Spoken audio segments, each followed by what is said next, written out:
ಜನ್ಮ ನಕ್ಷತ್ರ ಅಥವಾ ಲಗ್ನ ನಿಂತ ಪಾಯಿಂಟ್ ಆರಿದ್ರ ನಕ್ಷತ್ರವಾಗಿರಬೇಕು. ಆಗಿದ್ದರೆ ಇದು ನಿಮಗೆ ಅಪ್ಲೈ ಆಗುತ್ತದೆ.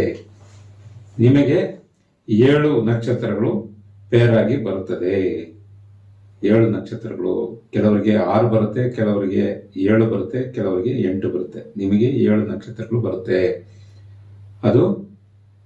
ಅವು ಕೃತಿಕ, ರೋಹಿಣಿ, ಪುಬ್ಬ, ಉತ್ತರ, ಮೂಲ, ಪೂರ್ವಾಷಾಢ, ರೇವತಿ.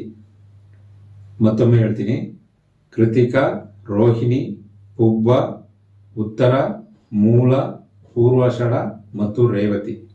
ಈ ನಕ್ಷತ್ರಗಳಲ್ಲಿ ಹುಟ್ಟಿದವರು ನಿಮಗೆ ವರ ಅಥವಾ ವಧುವಾಗಿ ಬರ್ತಾರೆ. ಇದನ್ನ ಯಾವ ರೀತಿ ಕಂಡುಕೊಳ್ಳೋದು? ಅವರ ಜಾತಕದಲ್ಲಿ ಅವರಿಗೆ ಇದು ಜನ್ಮ ನಕ್ಷತ್ರವಾಗಿರಬೇಕು.